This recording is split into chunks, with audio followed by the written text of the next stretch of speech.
everybody, my name is Sherry. Welcome to my stamp studio. The project I'm going to do for you today is going to feature one of the celebration things that you can still get through the end of February. So celebration just has a couple more weeks left, and then the stuff won't be free anymore. If it's a celebration item, it's only available during celebration, and then the items that they added, of which I am using one of those today. I have a couple of projects up here. I'm getting confused on what I'm doing today.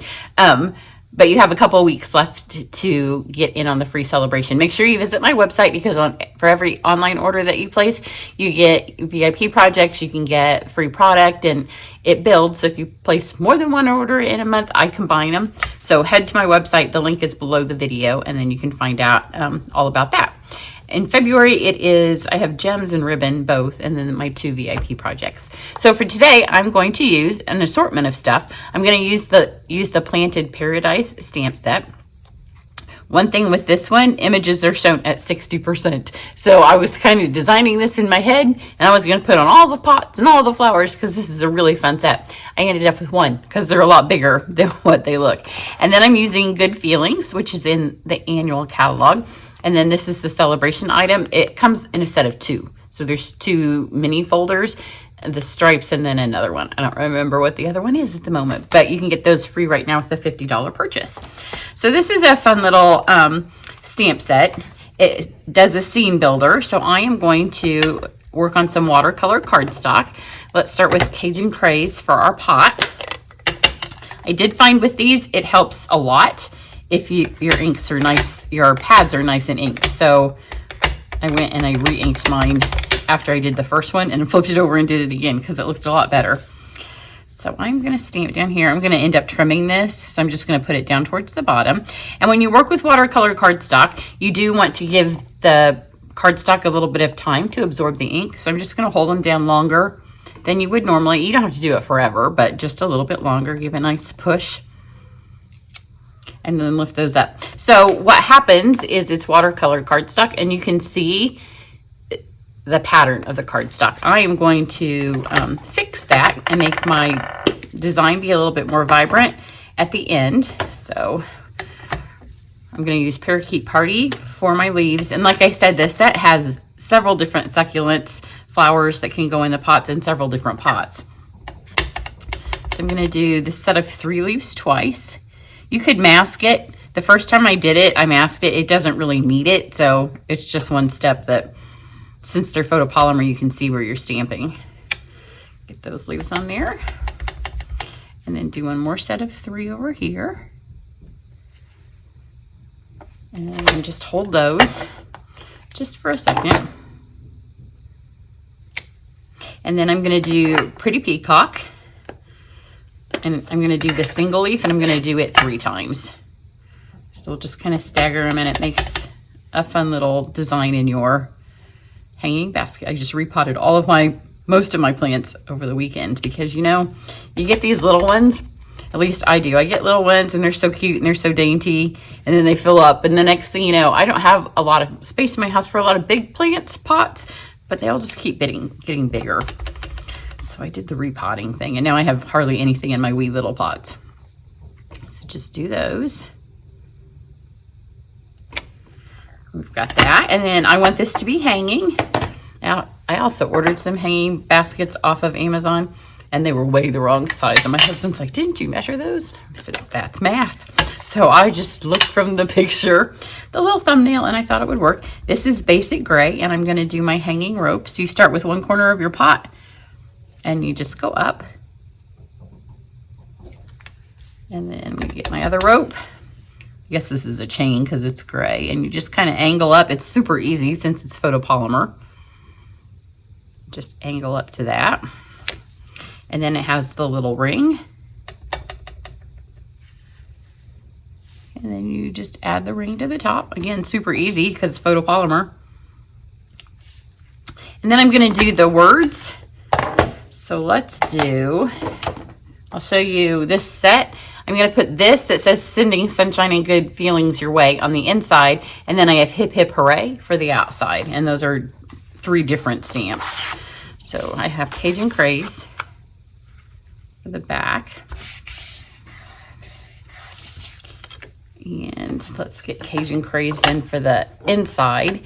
And when you stamp tone on tone, as long as it's one of the darker tones, it always looks good. So I'm going to ink my stamp like this because then I'm less likely to get any on the corners. So if you have a hard time and get ink all over the corners of your stamp, do it this way.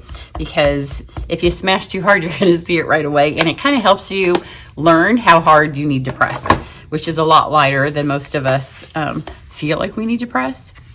And then this is just regular cardstock. So I just want to make sure, since it's a big stamp, I get it everywhere, but you don't have to hold it down longer. So there's our inside. And then I'm just going to take a piece of scrap here. And let's get the parakeet and the hip hip. And again, you need to hold it just a second. And I'm going to trim this out so it doesn't matter where on here it goes. Hold that down. Oh, and look at all those corners I caught if I turned it the other way. That happens sometimes, especially when you're filming because you talk too long. But I'm going to show you how I fix that.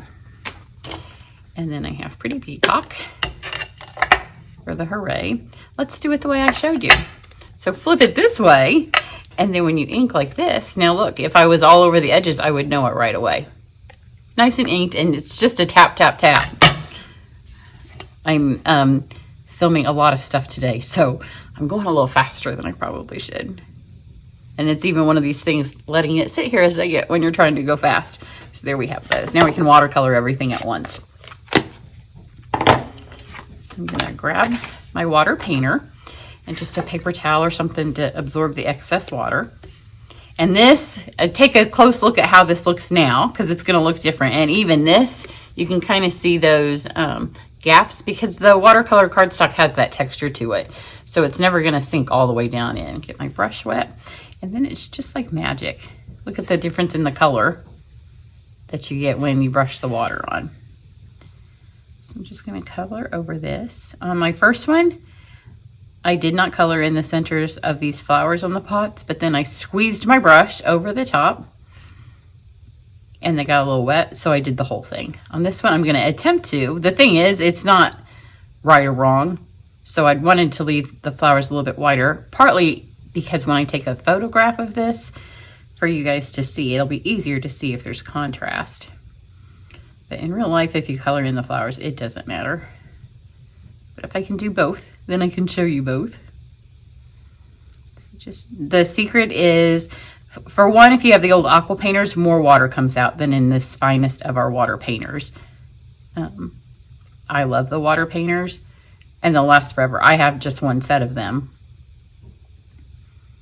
You don't need more than one because they come in 3 different sizes. So just, this is where I squeezed when I was doing this on my other.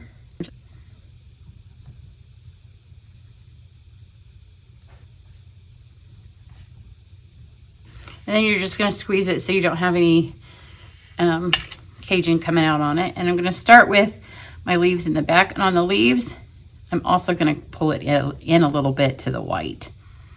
So it doesn't look like I have leaves with holes in them. Although one of my plants, you know, some of the leaves do have holes in them, just like this, depending on the plant. You don't want to do too much because you don't want to smear it all together. So just enough that you get the ink moving a little bit.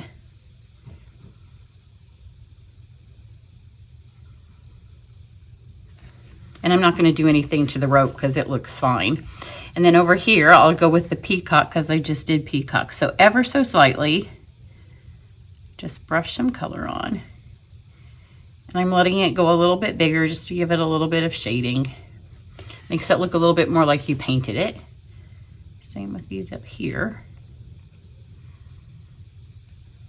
And then I'm going to go ahead and trim these out.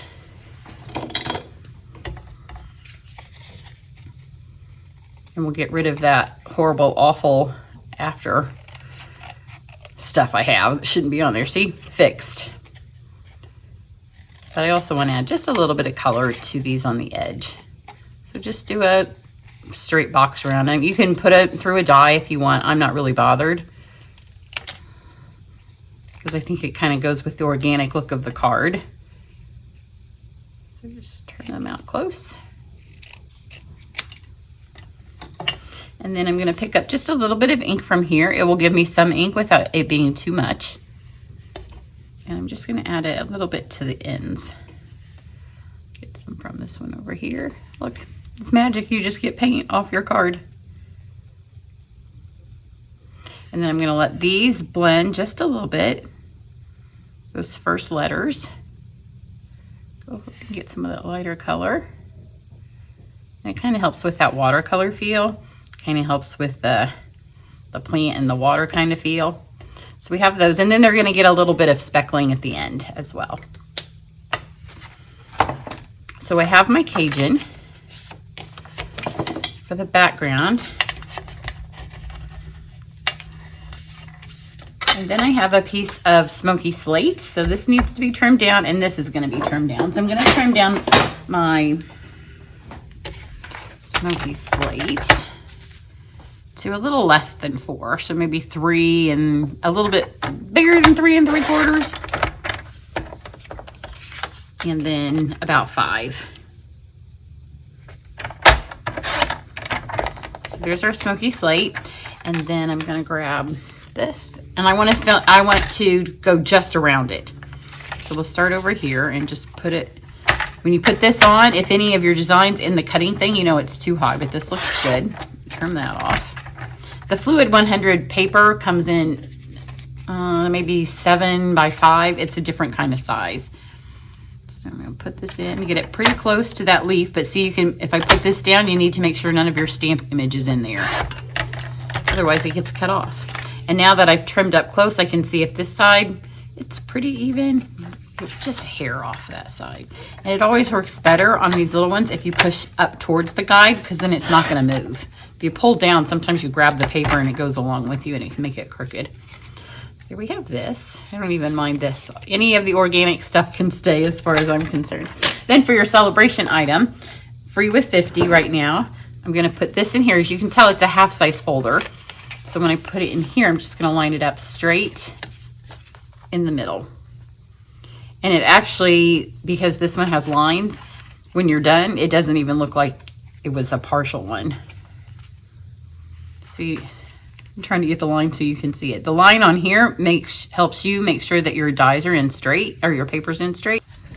So it ends up giving you some ridges, but it doesn't go to the edges, but you're going to see in just a second, it doesn't matter. In order to highlight those, I'm going to take the brayer, which is also in the January mini catalog.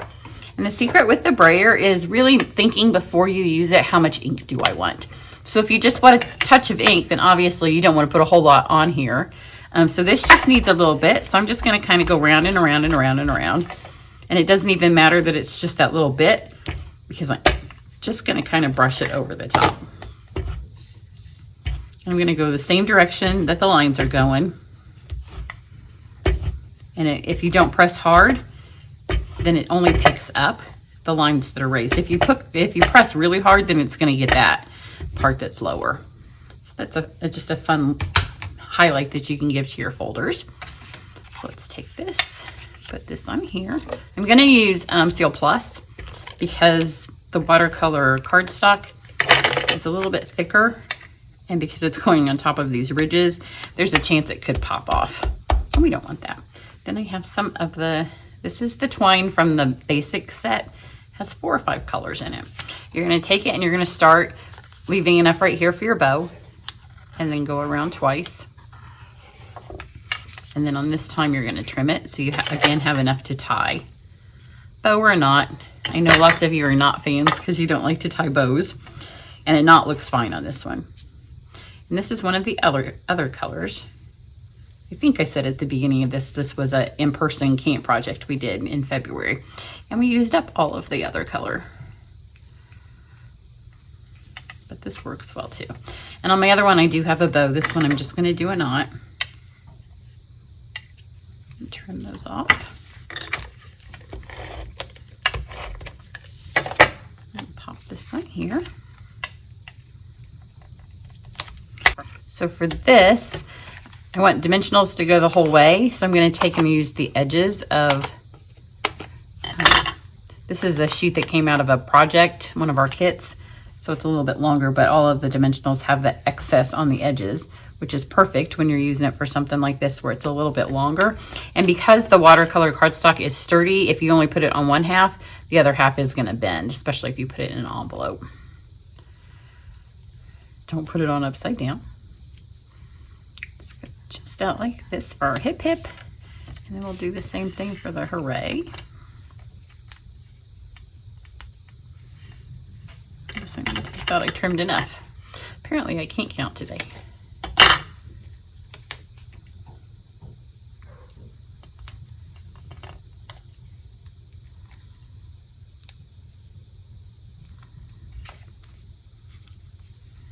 Let me put this down here. And then for my embellishments, I have, let's see what they're called, the 2023, 2025 in color dots, which is a good reminder that all of our in colors that end in 24, which are not these, it's the ones that are a little bit brighter, those will be going away in the end of April. So especially refills and cardstock, if you need to stock up, get them now. So I'm going to use the copper, which looks really good on the Cajun. I'm just going to put them on the centers of the flowers on my pot.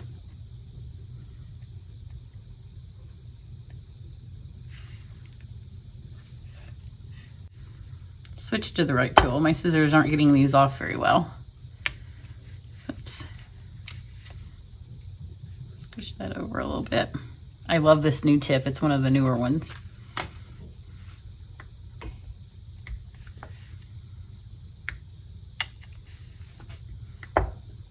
So here's the thing, you know, I always tell you to put embellishments on in odd numbers. There's 4 flowers, so obviously I'm not going to leave one off. On the other ones, I added some of the yellow, which is actually wild wheat, up into these plants. I'm not going to do it on this one, just so you can see the difference. And then I put 3, so I was left with odd. But it doesn't, because this is adding to the design of the that's already there, the design that's already there, it doesn't matter so much that there's an even number. So now I'm going to take my dark copper clay and just give this a little bit of a splash. That way, if your fingers were wet or any ink smeared or you touched something or you got, see, look at mine. If you got some gray someplace it didn't need to go, it all just kind of blends and looks planty. So here's this one. I'll show you the few different changes that I did. So this one I spritzed with the spruce. This one has the wider color twine. This one has the things here. So just little differences, because sometimes I know some of you feel like you have to have every last thing that I used on a card. You don't. If anybody took a quick glance at these, they wouldn't even know the difference between the two, really. So you would have to take somebody with a really good eye to know. So that's what I have for you. It is wedding week, so I do not, oh, it's my wedding week. The wedding is actually the 24th. So I'm getting as many things as I can filmed ahead of time. But when you don't hear from me for a few days, it will be because I'm not working. Well, I'm working, just doing another kind of work. So that's what I have for you today. To see all the supplies, check down below the video and you can find the links, and then go to my website to see what my free gifts with purchase are in February. Have a great one. Bye.